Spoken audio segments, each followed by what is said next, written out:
Bonjour, je m'appelle Gilles et suis cofondateur de Lexstart. Je vous encourage à regarder la première vidéo si ce n'est pas déjà fait. Dans cette vidéo, nous allons traiter en détail du fonctionnement de l'incorporation. Pour débuter, pourquoi s'incorporer? D'abord, l'incorporation vous apportera plus de sécurité juridique. Votre société aura un patrimoine propre, distinct de votre patrimoine personnel. Cela permet donc de limiter vos risques économiques et juridiques. Parce que, contrairement à un travailleur autonome, en cas de faillite de votre société, vos créanciers ne pourront pas utiliser vos biens propres pour se faire rembourser. Ensuite, l'incorporation présente des avantages fiscaux. Lorsque vous êtes travailleur autonome, les revenus tirés de l'exploitation de votre entreprise sont soumis au régime d'imposition progressif des particuliers. Au-delà d'un certain stade, l'incorporation et le passage au taux fixe d'imposition sur les sociétés vous permet de bénéficier d'économies d'impôts.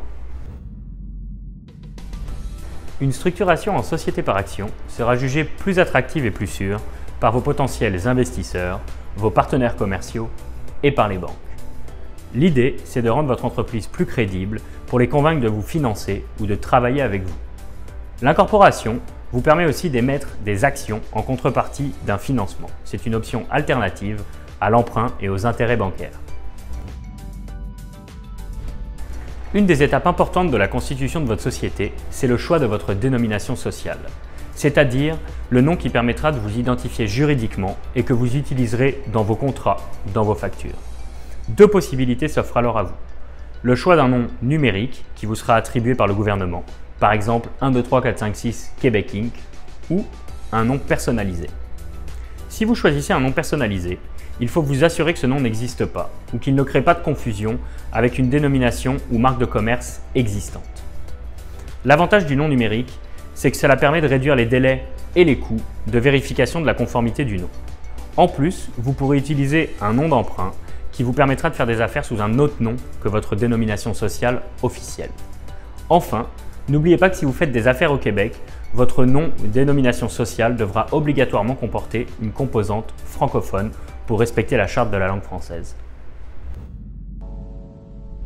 Au Canada, une société peut s'incorporer en vertu de la loi fédérale, la loi canadienne sur les sociétés par action, ou en vertu d'une loi provinciale, par exemple la loi sur les sociétés par action du Québec. Ce choix se fera principalement en fonction du type d'activité de votre société. Dans les deux cas, vous pourrez faire des affaires partout à travers le Canada et à l'international. Par contre, si vous prévoyez avoir des lieux physiques, comme des magasins ou des bureaux à travers le Canada, il est alors recommandé de s'incorporer selon la loi fédérale. Si ce n'est pas le cas, une incorporation provinciale fera tout à fait l'affaire et elle peut présenter certains avantages. Pour le Québec, elle sera moins coûteuse et plus rapide. Et les obligations relatives aux émissions d'actions et aux exigences vis-à-vis de vos administrateurs seront allégées.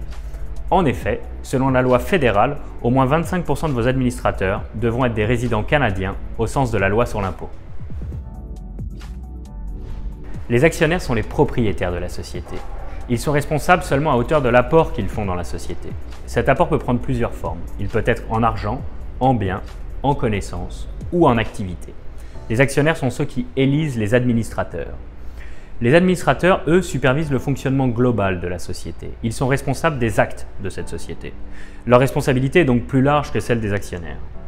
Les administrateurs sont ceux qui vont choisir les dirigeants. Les dirigeants vont être aux manettes de la société, c'est-à-dire qu'ils sont chargés de la gestion quotidienne des activités de celle-ci. Une fois que votre société est incorporée, quelles sont les prochaines grandes étapes? Toute société incorporée doit avoir et tenir à jour son livre des minutes. Il recense toute l'information corporative relative à votre entreprise. Ce livre contient entre autres vos statuts, les résolutions adoptées par les administrateurs et les actionnaires, les différents registres, ainsi qu'éventuellement une convention d'actionnaire.